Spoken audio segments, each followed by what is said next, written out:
Hello friends, today we have a special speaker, His Holiness Romapada Swami. He's a celebrated monk and he's practicing Krishna consciousness for over 50 years. And his specialty is, he's a motivational speaker. He shares Bhakti Yoga, and today he's gonna explain the authenticity of ourselves to these Bhakti Yoga Club members. And he's the disciple of Srila Prabhupada, the founder, Acharya of ISKCON, and through which we are conducting this Bhakti Yoga. And please.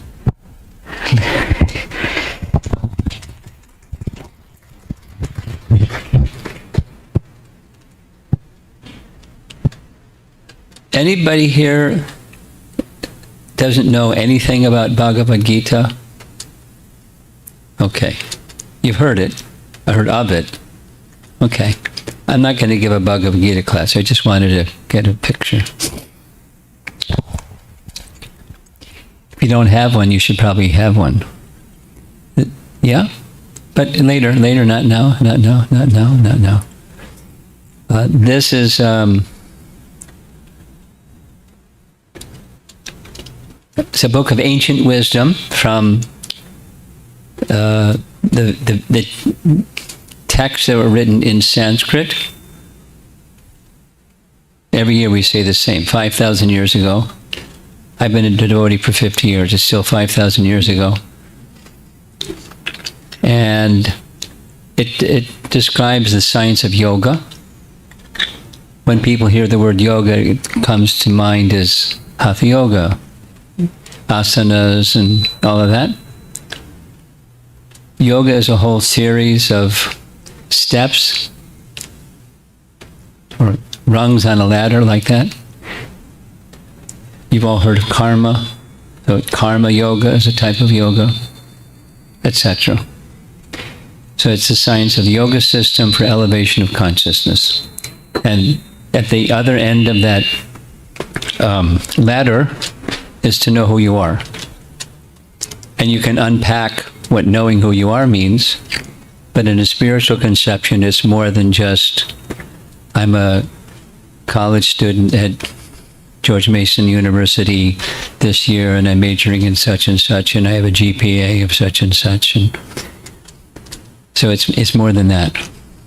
It's the knowing who you are inside, and for that matter, beyond everything and anything that's temporary. Oh, authenticity is to know who you are. And authenticity, well, the title Authenticity in Vaisnava Etiquette, for those of you that don't know Bhagavad Gita, that doesn't mean anything to you. The etiquette of a refined person. How can you be authentic and be a fine person of higher consciousness at the same time? At times we act from the platform of the mind. That's this guy balancing on the tightrope with the brain over on the right side. And sometimes we act from the heart.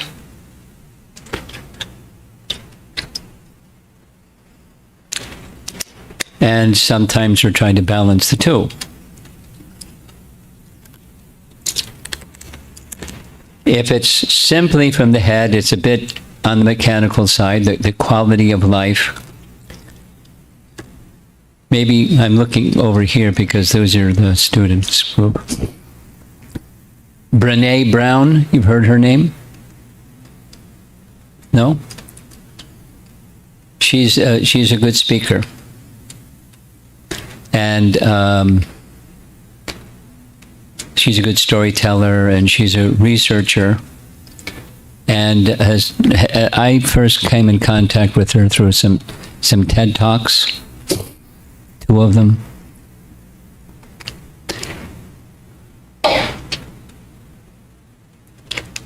Vulnerability, if you want to find out a little bit about her. One of the TED Talks was called Vulnerability. And the conclusion is she did as a researcher, she did studies of people that she found some were broken and some were wholesome. And the wholesome ones were ones that understood, I'm less than perfect, but that's okay. I'm enough. And therefore they had stability in their life, and they were, they held to their values, thick and thin, because they had something inside. So, this is her statement. Authenticity is the daily practice of letting go of who we think we're supposed to be and embracing who we are. Now, that's one sense of authenticity. And then how authentic is, let's see what's going on here. Yeah. How authentic is our sense of self-identity, or for that matter, in our individuality. Because younger generation people have a value, being yourself, right? And then when you're being yourself and being an individual, how authentic is it? So the question is being raised purposefully because it's meant, like the image shows, to strike a match or get your thoughts going on when you're going down the path of trying to be authentic. Someone's at the door back there. How authentic is that sense of identity that you've adopted for yourself? Something's wrong with this. There we go. Conformity is like poison to your soul. That's right off the internet. So sometimes persons try to express their individuality by being a nonconformist. That's millennials commonly, social norms, the heck with it, I'm going to be who I am. Because conformity is like poison to the soul. Then here's from the Vedic wisdom texts, this personality pictured here. It's a painting. Dattatreya, he was an absolute nonconformist. There's a Sanskrit word, avaduta. It's like a madman. He didn't conform with any social norms. Although he was highly elevated in knowledge, he kept company with anyone, dogs, etc., etc., etc. And he gave teachings, very high teachings, spiritual knowledge teachings. That was what both of the things what he was known for. A total nonconformist and very elevated spiritual teachings. And he had many elevated persons who heard from him and received knowledge from him. Another nonconformist is another king, Rishabdev. He ruled the world, not just part of the world, he ruled the world. And in the retirement stage of his life, he turned the kingdom over to his eldest son, and he went to the forest and lived like a nonconformist, another madman. So their personalities were quite different. Their activities were quite different. But that's a real nonconformist. And most of the time, you see the little name at the bottom, Louis Bolins. It's I believe, a Japanese man who posed for many, several hundred images like this, where it's actually a group of people dressed in red, and there he is in the middle dressed in red, and he's just blending in with everybody else. And one of the messages from the artist himself is people camouflage to survive. Blending in while trying to be a nonconformist. They don't fit. And there's lots of pressure to achieve, Tuesday, we were at University of Maryland, and two students were asking the same question from a different place. How important is it to have a purpose behind when you're trying to strive for excellence? Is it okay to strive for excellence? There's something not wholesome about that. Strive for excellence, fantastic. But so one of the students said, I've been doing that and I've been achieving it, but I feel there's something missing inside. And I'm kind of like addicted to it. He didn't use that word. I'm driven by it. But, I know there's something more than that. And how do I get beyond just be driven by striving for excellence?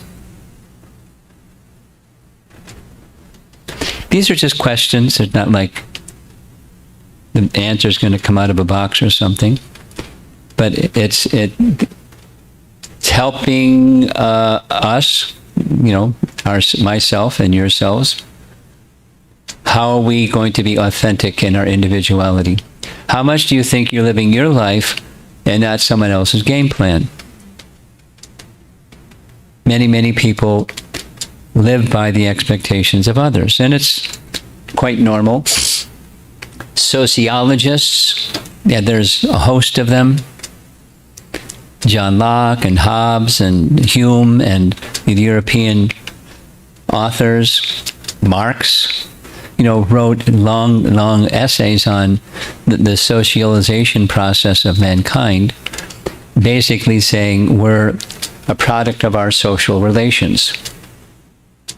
And to some extent it's true. At least the external behaviors, even for the nonconformist. My observation is those persons that are trying to be nonconformists, they're conformists in a certain way. Like wearing their hat backwards and getting a tattoo because that's who I am. And other ways of expressing their nonconformity. Without so many examples. A man's nature is no more than what is made by his social relations. Now, Bhagavad Gita says the same thing. The language is in Sanskrit. It's translated in English, but it says the same thing. Here it is in Sanskrit. Sangat sanjayate kama, which means sangha, or the association you keep, determines the qualities that you develop. There's another place in one of the ancient texts, not this one. A human is like a crystal. And as a crystal will reflect the light that's surrounding it, it will emanate the light that's surrounding it. So human beings also take on the characteristics of those with whom they associate. It's not something bad, it's just how things go. When you don't have that clear sense of identity within, then you try on different outfits and see if they fit. Maybe this one, maybe that one. And receiving our social identity begins pretty early. That little invisible baby in the baby crib, it starts right there. They're their family members, and there's different ages of their family members, parents, grandparents, and siblings, and their socialization process begins. And there's something that's universal about all of us, myself included, and we're social beings. And we want love, and we want to be loved. We want to respect, and we want to be respected. And this is showing as long as we conform, we get the love. Or there's expectations of others. It's natural. There are relationships where it's more flexible and more liberal, etc. But there's often, if you want to be accepted, there's a hook. And conformity is natural. Wanting to be loved is natural. And the person who's giving love, it's hard to be without expectations of the other person. It's possible, but it's not normally the way things go. And we move along. It's hard to resist that socialization process. Not a new idea, like these European philosophers indicate. So then it leaves us scratching our heads. How can we be real in a society that is not based on authenticity and genuineness?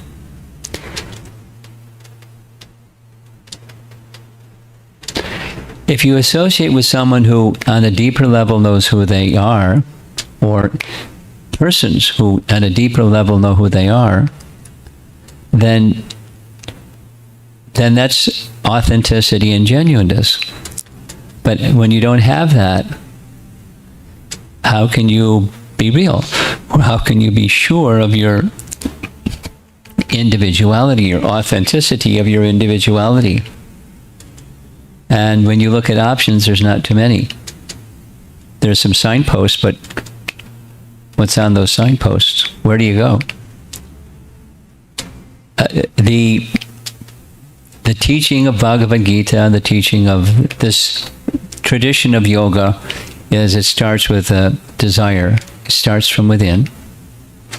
And then one needs to have wisdom from within as well as from without to guide you to have that fulfilled. Bhagavad Gita teaches that the self is this living entity that's eternal, that's within. And the outside keeps changing. The body changes, the mind changes, even our values change. Certainly our behaviors over a period of time change. But there's something inside that's unchanging. And that something that's inside that's unchanging is the object of yoga to connect with who you are. Can you be honest when the foundation of life is material? Meaning material is true. One thing that's unchanging about matter is it's always changing. You can count on not just the weather, but the configuration of matter today is not going to be the configuration of matter tomorrow. And if the foundation of life is all we are is the temporary, the body and the mind, then how are you going to find yourself? Because where inside is me? Because it keeps changing. But the good news is there's something that's unchanging. And it takes asking the question, the starting point, like remember that heart, the desire to know, who am I? Now sometimes we get too busy to ask that question, too busy being successful to ask the question. Because who I am is, I'm a successful person. I learned it. And I'm good at it, or reasonably good at it. And I'm trying to get better at it. That's who I am.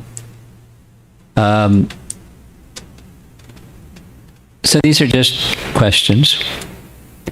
A thoughtful person, introspective person, the language is there right in Bhagavad Gita, the introspective sage. Sage meaning a person who's wise. They look within and ask these questions. Doesn't mean just come to a full stop with what your life is about, but you pause on a regular basis, and then you reevaluate and you keep looking within. You'll go deeper into that sense of higher self. It's rare to find someone that's doing that. And when you can find people that are doing that, what to speak of people that are mature and well guided in having done that, that's very valuable. Because there's a lot of the other going on, and it's hard. It's like swimming upstream when it's rainy season. Even you're a good swimmer, you're going downstream because the current is swift. Constantly acquiring and discarding relationships, a lifestyle based on a materialistic, consumer-like conception of life, is the world in which we live. It's a pressure. I mean,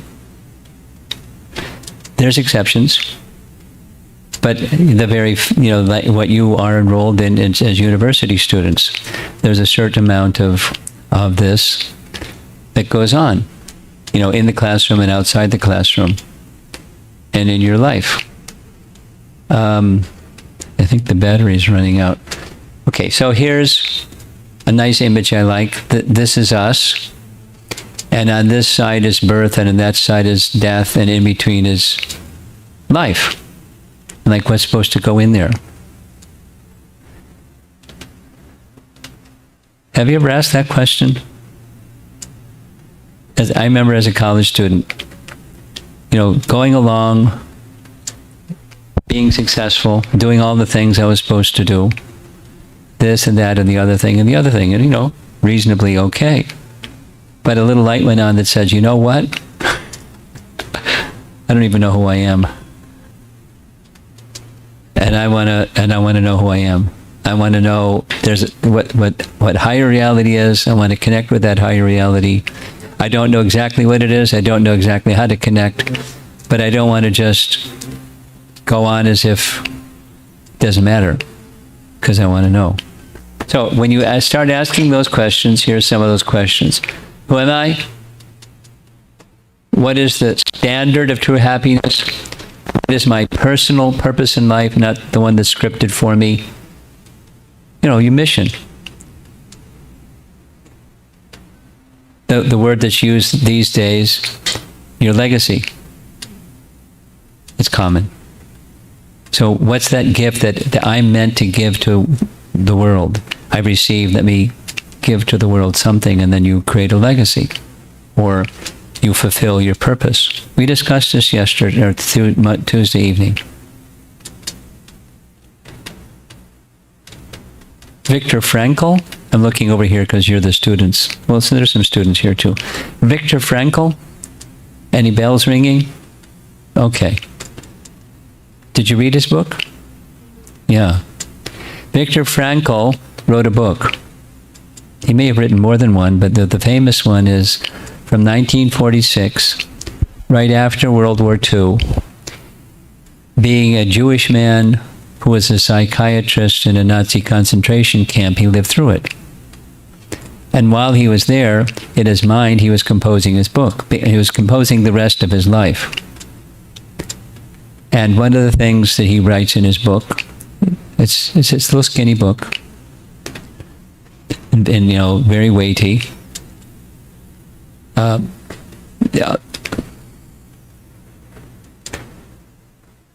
There's one freedom that can't be taken away from man, no matter what the external circumstance.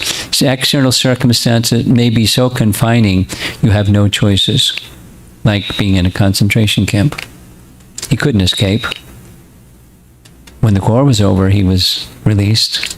But while he was in the, but there's a freedom that's inside, and that's a freedom to choose how you respond to those circumstances. And in his case, he writes that which gives you strength, this isn't his words, that which gives you strength is there's a purpose awaiting for you to be fulfilled. That's this one. And he had that strength. Because he was a psychiatrist, his strength was, when I get on the other side of this, I want to help people who are in terrible distress over circumstance they can't do anything about, and still be content within, still be a whole person inside. I want to be able to help people with that. And that was his purpose, and he did it. He became a famous man, a writer and speaker and so forth. And he helped a lot of people, and still helping people through his writings. So what's yours? Some purpose, some gift that God has given you, and what is that, and how are you supposed to use it in a way that's going to uplift yourself and similarly benefit others. Am I living the life of others' expectations? How do I solve the real problems of life? And so forth. I mean, you notice there's a lot of questions, and there's a purpose behind asking the questions, is because Human form of life is meant to inquire and to get answers. And if you don't ask, you're not likely to get an answer. Even if it hits you over the head, you won't even know it's an answer because you're not asking the question. But if you ask the question, but there's a biblical saying, seek and you shall find. You've heard that one. So that's what all these questions are for. It's an inquisitiveness to get beyond, what we aren't and what the expectations of other people for who we should be, and to become authentic with who we really are, but not authentic based upon norms of society imposed upon us to be an individual in this way, but who we really are. It's a challenge. Life is, an opportunity. Human form of life is an opportunity like that. And a challenge also. There's lots of challenges. And the principles of how to meet that challenge and use the opportunity, that's in Bhagavad Gita. If I'm material, or am I material or spiritual? If I'm spiritual, what's the overall spiritual reality that I'm part of? Okay, there it is, Bhagavad Gita. So step back. Some of you haven't read Bhagavad Gita yet. What are the social connections that I have? And how are those social connections stating something that's genuine about me?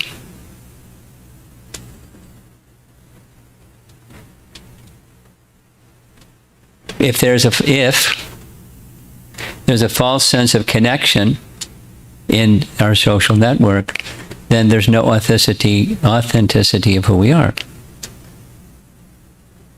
Easy to understand.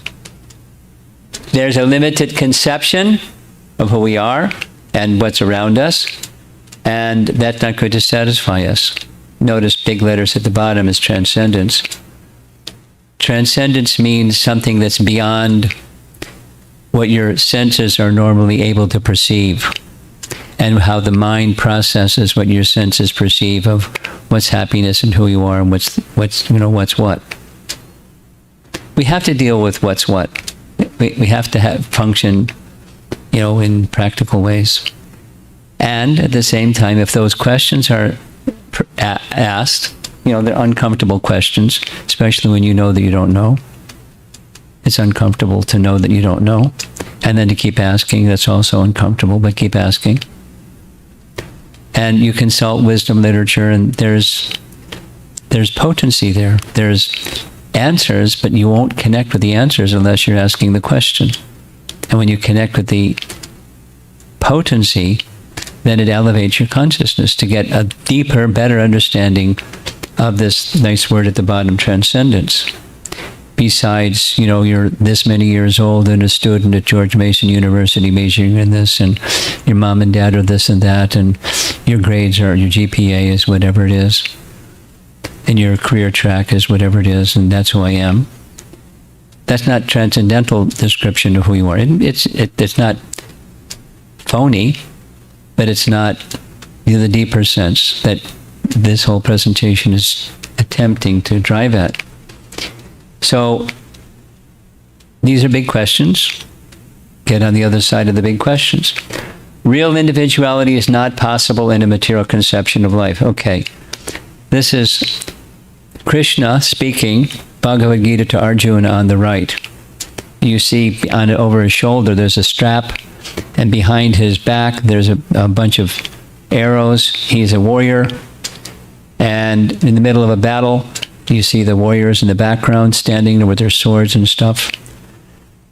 He's giving him some lessons on how to know who you are.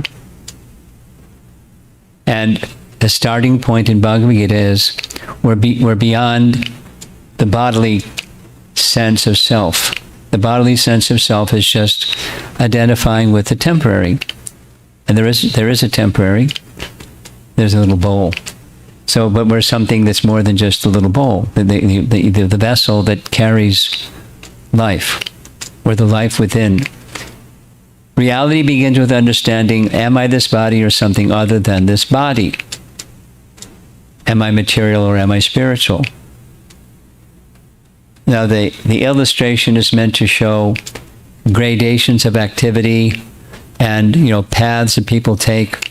Over here is somebody doing yoga, and over here is people doing other spiritual activities, and then there's a higher spiritual reality.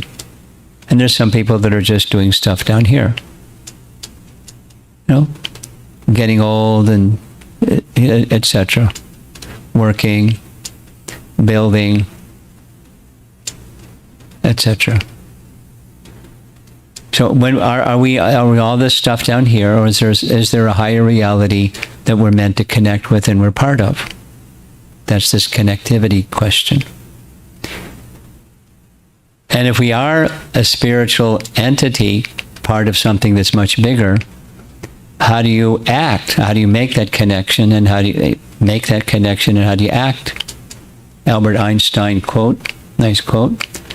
You can never solve a problem on the level on which it was created. Brilliant, huh? I'm sure you've heard that before. I had somebody create this artwork because I have this visual image.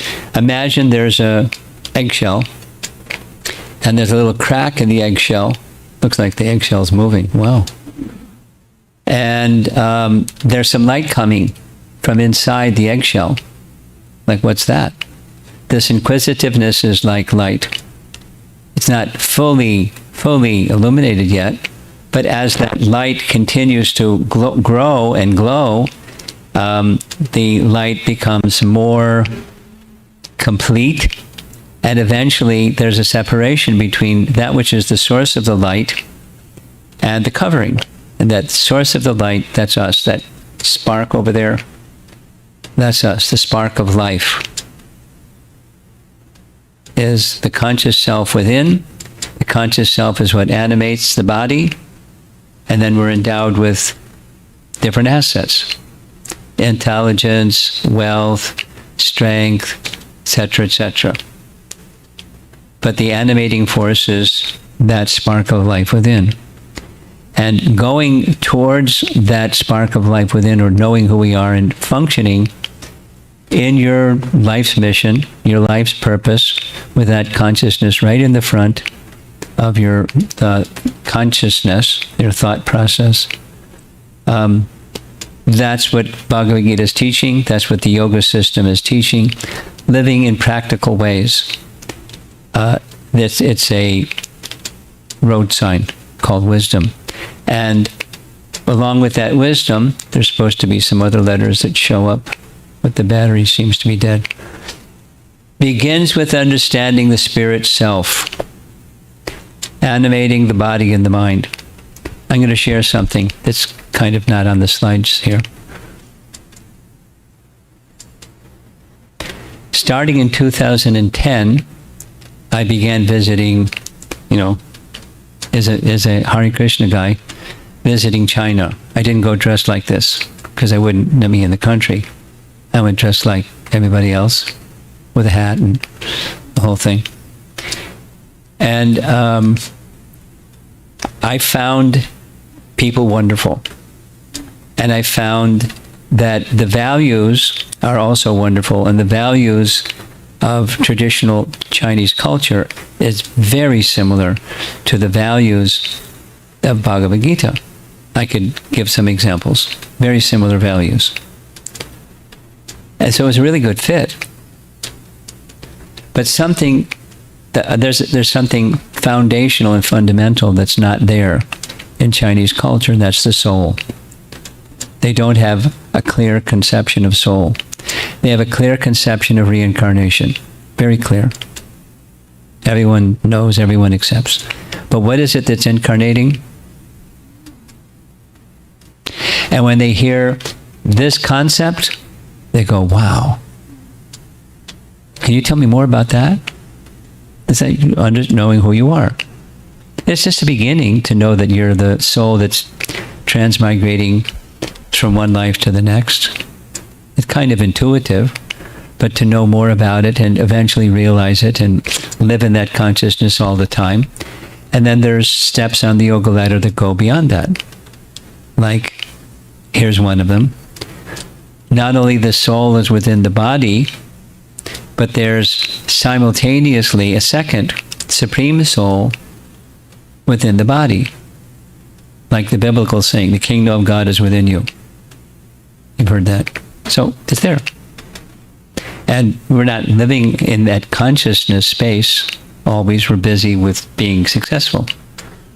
And, scripted to do the things that make you successful. But we're all connected to that supreme source and acting in life where that connection is clear and palpable. That's Bhagavad Gita's message. What it is and how to do it and what it feels like. And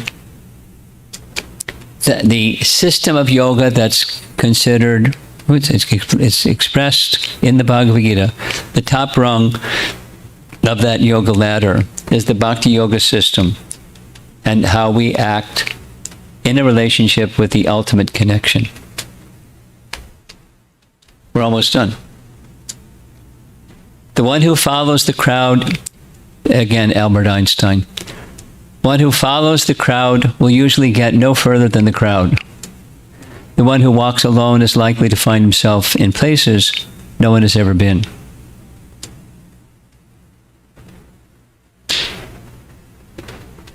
The population of the world is not avidly pursuing a life of self-realization. They're avidly pursuing other things. Competition and domination and being successful and some et cetera. But the introspection person, one can certainly be very successful. There are many very successful persons who are in a place of high consciousness, precisely in the terms of the yoga system. And there's far more that are not. So you're invited to follow Albert Einstein. Don't just follow the crowd. And here's the same fellow. You see him right there? He's standing where he's painted his trousers in such a way he looks like one of the two fingers. And then there's an eye, and he painted the rest of his garments so he looks like what's standing behind him. And he's there, he's just blending in with the background. That's kind of his artistry in many different presentations. So in between the arch, look around. Take the time to try to understand who you are, and is your individuality just another variety of conformity? What's the authenticity of your individuality? That's the message. And here's this one last slide. It's the same one you saw before. Jeez. Battery's dead. Okay, we'll just leave it at that. It's so you have another battery. Okay. So I've asked a lot of questions. Let's see if you have some questions or some thoughts that you'd like to present. We have a second microphone. I said we have a second microphone, and she's going to bring the microphone around to whoever wants to use it. And I'm going to change the battery.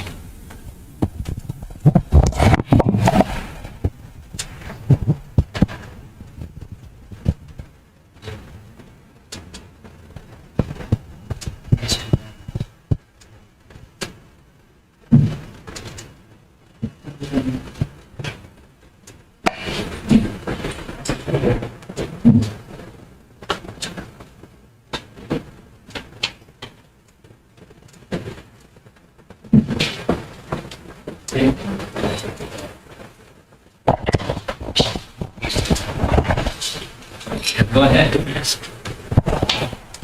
Well, I like the presentation. It definitely makes me think more on myself as a college student. My father actually wants me going down this IT path, and I pretty much followed it solely as well because it's profitable. But Definitely, this presentation makes me think about my decisions and whether this was a good idea to keep following. Presentation is not meant to have to change your career. That's not like, what was an objective. But being thoughtful, like what's really important to you. I've met persons that went down the path that mom and dad, with all their good intentions, they want you to be able to live a good life. And the good life means you got a good job and you have some good income and you can have a good life. And that's their wish for you as a loving parent. It may not fit. I'm not like boo on your parents, because where that place is coming from is they care for you. They don't want you to have to struggle like maybe they struggled or something like that. It's really hard to find job satisfaction. Even if you do something that you think is what you want to do to find job satisfaction, it's not easy. But even before it's job satisfaction, it's who are you? Anyway, supposing you find it just like this fellow Tuesday evening. He's doing great. And there's a hole inside. Academically, ... He's achieving excellence. And there's something missing. So whether it's stay with IT or do that one. Because when that one's there, then you have a foundation, and then you can adjust according to your situation, which can change over time anyways. But what's inside doesn't change. That's the foundation. Okay, that was the intention. Now, you got something. Thank you. I'm so thankful for you to be here today. And my question to you is, how do we decide, or how do we sync the decision between our heart and mind?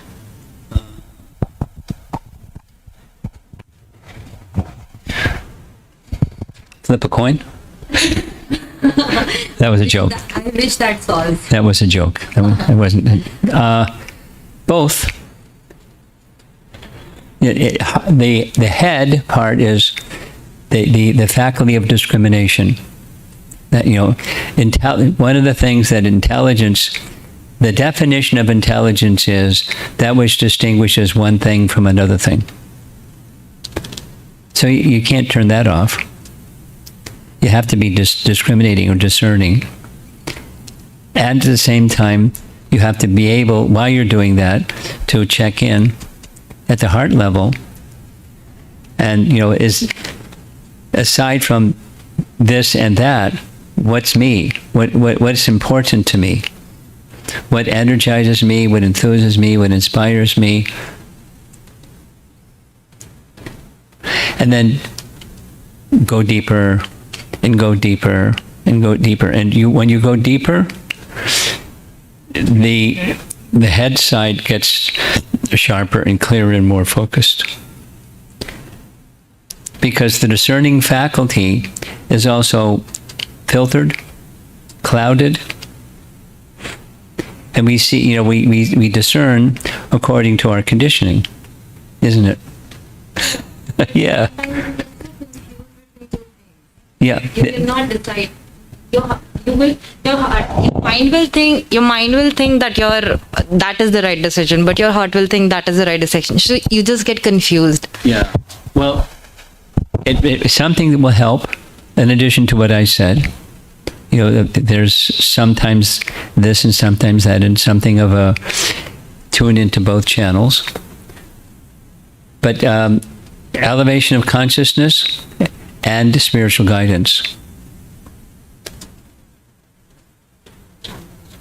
Yeah. You're in a university because there are professors that can teach you, and you don't just read books. You can read books in your home without coming to the university. But there's a system of learning from people who are have a capacity to teach, and they know their subject. So this question is also for someone that is mature in self-realization, and they're not going to script you, but they can guide you because they have wisdom. If, searching for such persons, that's a big part of the answer to your question. You still have to decide, should I do this or should I do that? But they can, be like a mirror and help you take a look at how you're looking at things. That you're out of your own autobiography and taking, holding up a mirror with wisdom and asking you, just like I was doing, did you consider this? Did you consider that? You kind of like kick you in the seat of the pants a little bit to not be complacent and go to a higher awareness. And so there's stages. That's what Bhagavad Gita does. And then somebody that can help you apply that. So slowly, slowly, intelligence gets sharper and your heart gets clearer. And then you can discern between this or that better. And if there's situations where you really want someone to be a little firm in their advice, they can do that. They may not want to do that. They may do that. It depends on the person and the relationship. In the language of Bhagavad Gita, it's guru. So, but I didn't use that word. Just someone that's wise and mature and has a higher state of self-realization than you do, and you go to them, develop a relationship with them, and receive some wisdom. Then take a look at yourself, and then make your decisions. It's exactly how Bhagavad Gita ends. Bhagavad Gita ends with Krishna said the whole big thing. Then he steps back and says, "Okay, Arjuna, now you consider carefully everything that you've heard, and let me know what you'd like to do. It's your decision." Okay? Okay. Swamiji, so I totally agree with you in the terms of materialistic world. We should not Speak right into the microphone. It's hard to hear what you're saying. So I totally agree with you in the terms of materialistic world. We should not get lost in the materialistic world. But Yeah. how do we find perfect balance between spiritual practices and materialistic world? The perfect balance takes time. If you have repeating something that I said earlier, if you keep asking that question, you're more likely to get an answer than if you don't ask that question. The first part is there's lots of reinforcement for the material side. Lots and lots and lots. So add a little bit more to the reinforcement, like the resources that can help you on the spiritual side. Most people, probably like most people, there's a lot on the material side and not so much on the spiritual side. So then establish for yourself something that on a regular basis, because this is the quality of goodness, you're regulated in what you do. So have some regulated time that you do the spiritual stuff, whatever that is that works for you. Recommended is become familiar little by little on a daily basis or at least regular basis. Take some time, open the Bhagavad Gita, read, and then reflect. Let it go in. And then ideal is you discuss with some people that are like-minded, and even better than that is somebody who's elevated, and they can, you can share with them and ask questions, and they can. And then you go back to everything else. But have some regulated time that you do that spiritual component. Ideal is where it's guided. At least there's some association of like-minded persons. And you come together and however you do that. When it's been the pandemic, a lot has been going on virtually. There's tons of virtual stuff. It'll probably go on for a long time, even after masks can come off. Because it's just practical. You don't have to go anywhere. You just click your computer and there you are. It's not as warm as one-to-one or, like we're doing here.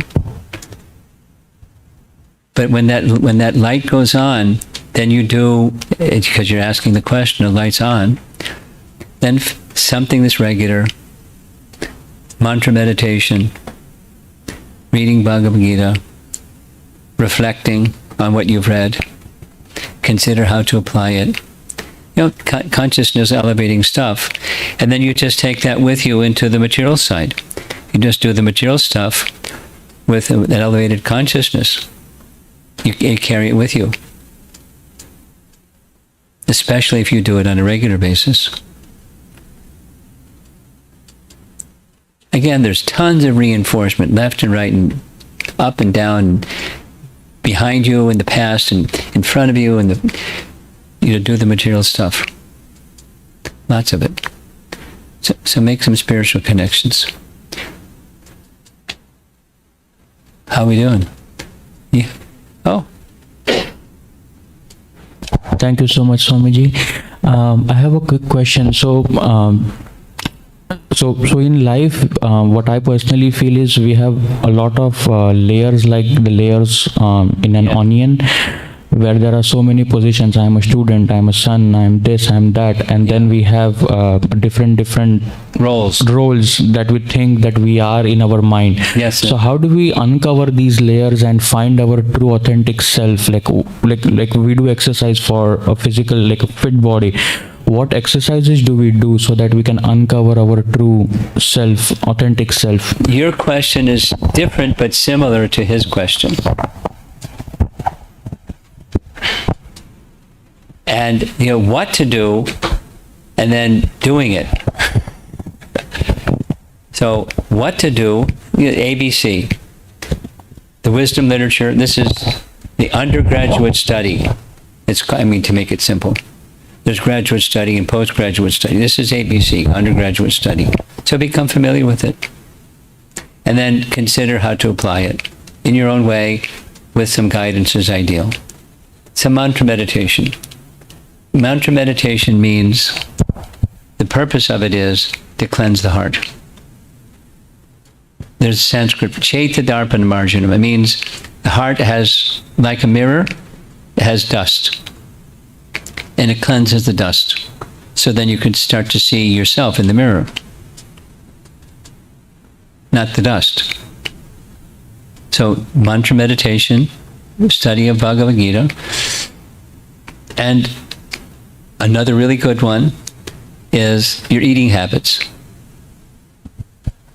As simple as it may sound, what you eat, when you eat, and the quantity that you eat, and do it with a regulated manner.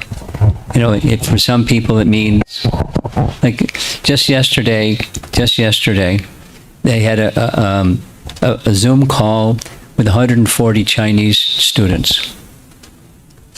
And, two of the questions had to do with dealing with family members that aren't vegetarian and how to handle that. But, so become vegetarian if you aren't already. And if you are, then go the next step, which is you take that vegetarian food and learn from Mahamantra or however, how to make that as an offering to Krishna, and you take sanctified food. It's right in Bhagavad Gita, and then how to do it. So those are three things. The tongue, the eating part, the tongue, the vibrating part, that's the mantra, and it affects the heart and the mind. And then intelligence, it directs your activities. Bhagavad Gita, those three things. And some amount of time each day, whatever works for you. It can be the morning, best is morning, because if you don't do it in the morning, then good luck. But some people are able when they just fix some time and they just do it. The ideal is morning. Consciousness is fresh. Mode of goodness is stronger. It's ideal. Those three things. Start with those three. And then you'll come across things when you're reading, and also you're doing your mantra meditation. Your heart will move, and you'll feel some other things, and you do some other things. And then you take that consciousness with you into your academic work, and your relationships, your social activities, and your speech, and how you speak. It's right in Bhagavad Gita. Speak pleasingly. Speak the truth pleasingly. Try it. It's mode of goodness. You cultivate it. Okay. I guess we're done. Yes? There's in the back. All the way in the back.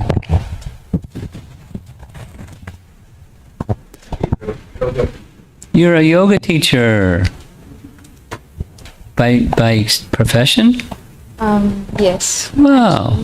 I Welcome. took it as a hobby, and later I really found it great. So I'm a yoga teacher too, but a different kind. Go ahead. I read a book by Swami Srila Prabhupada, and in one of his discussions, I think in late 1960s, he went on a Europe trip, and there he had a very good discussion. So there, some of them were asking him that eating non-veg and eating plants is similar. You're killing the living things and Yes. you're eating. Yes. So it's the same thing. I mean, we know that it's a little silly question, but still, he had to share really good thoughts on that. So, can you You'd share like to know some? my response on being vegetarian? You're also taking the life of plants. Yes. Being a meat eater, you're taking the life of an animal. Why be a vegetarian? Because they're both killing. That's the question? That's the question asked by some of them to Swami Srila Prabhupada, and I want to hear your thoughts on the discussion. Okay, there's like 10 different answers. I'll give you a few.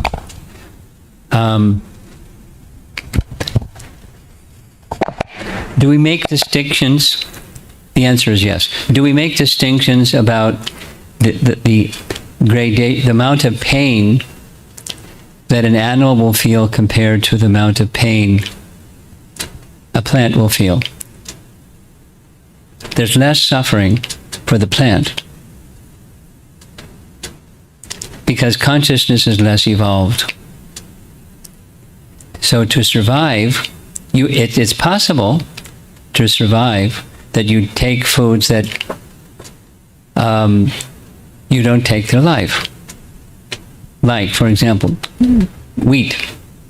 The plant is already dead. You don't kill the plant. You take the apple off the tree. You don't kill the tree, etc. So there are ways of eating where it's not taking the life, but the amount of suffering that an animal experiences is greater, so we don't take the life of the animal. You know, if you follow, here's a second one. It's like shocking. Get ready to get shocked. Following the logic of the person asking this question, would you eat another human being? Why would you eat another human being? Because if the logic is killing is killing is killing, so what does it matter? So eat another human being. We make distinctions. In the evolutionary scale, there's higher stages of consciousness, and those forms of life that are of the higher stage of consciousness, it's not meant as food for us. Here's another answer. The answer in Bhagavad Gita that, people in your yoga class may not like. But from Bhagavad Gita, Krishna indicates, if you offer to me patram pushpam palam toyam, a fruit, a flower, a leaf, or water, I'll accept. So he's inviting us to accept, to offer those things to him. So we offer those things to him. And because we offer those things to him, it purifies or sanctifies whatever discomfort we've caused the plant to pluck the leaf or the tree to pluck the fruit.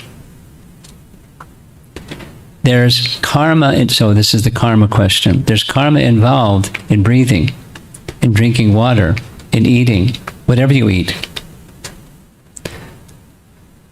According to Bhagavad Gita, when you offer those items first to Krishna, then it absolves you from karma and it elevates the plant to provide a leaf that gets offered to Krishna, or the apple tree that has the apple offered to Krishna. That's a spiritual consideration that worldly people don't have any understanding of.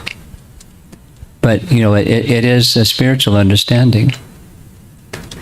You're not accruing karma, and the living entity that's supplying that which is offered to Krishna gets spiritual benefit. If Krishna asked for meat, he doesn't.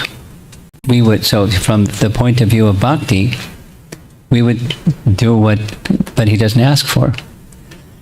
There's many more answers. Many more answers.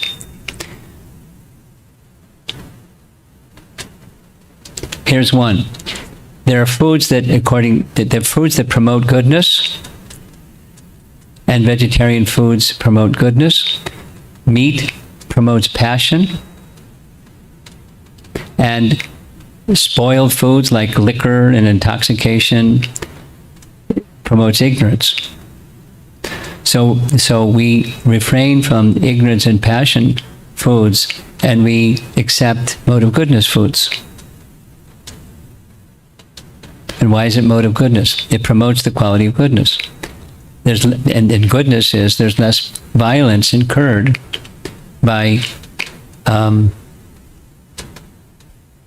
eating those foods that are in the mode of goodness. There's less violence in taking the apple from the apple tree than chopping the neck of an animal, or chicken, or whatever.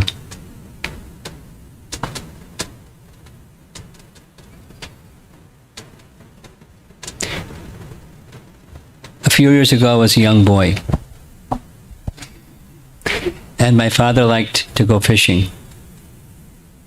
So I liked my father, so we went fishing.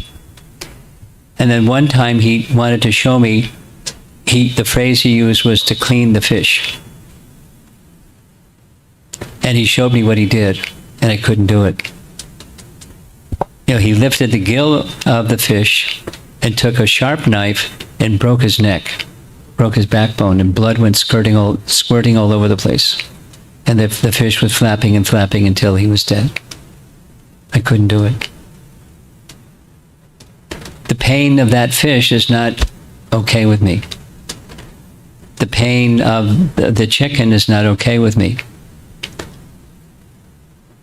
Prabhupada told the story of a man in Calcutta, and he was chopping the head of a chicken, and the chicken was running around the courtyard.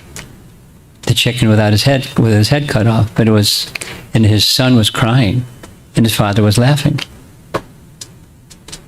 When you start to do those things, cruelty becomes second nature.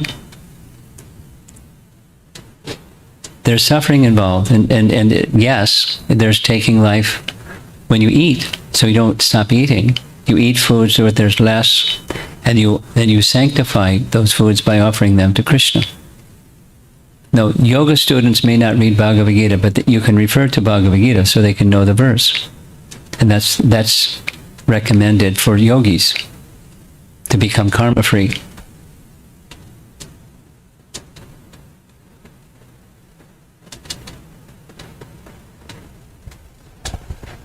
Good luck with your students.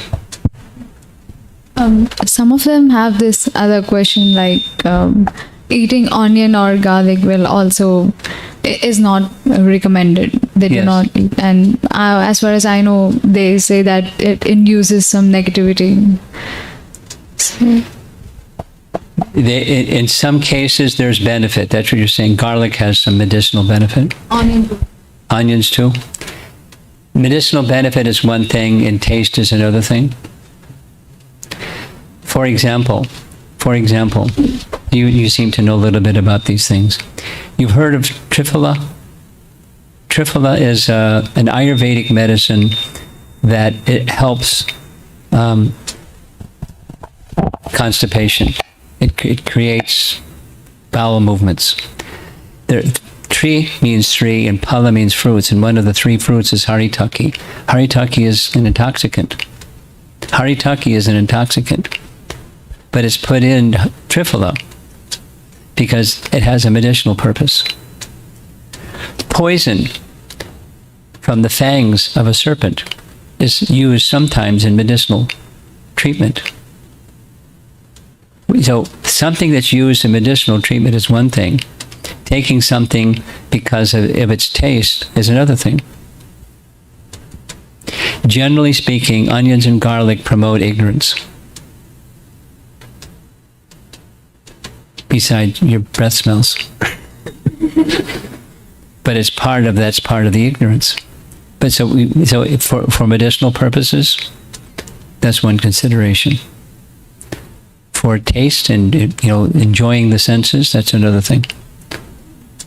So when a physician recommends triphala, it's okay. Don't take too much, you might get intoxicated.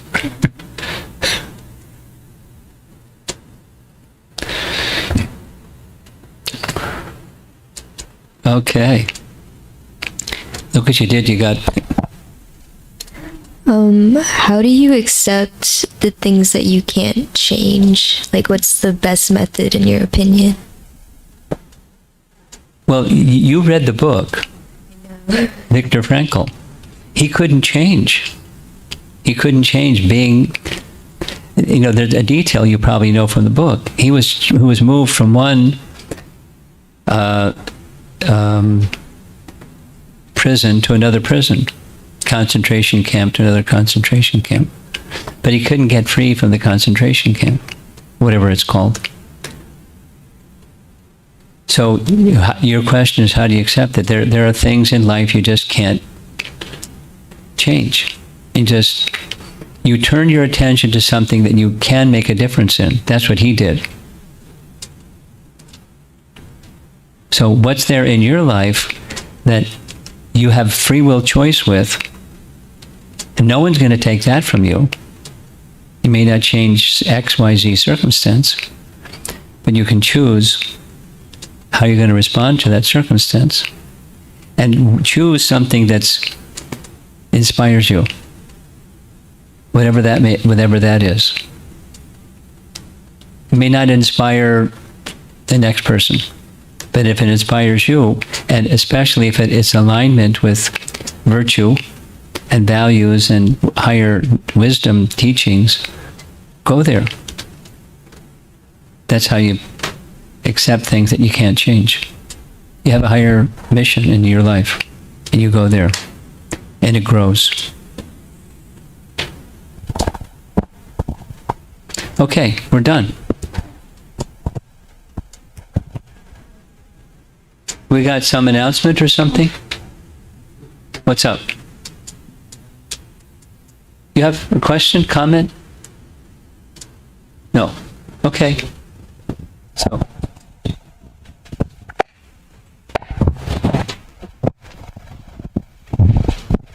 Thank you very much, Maharaj.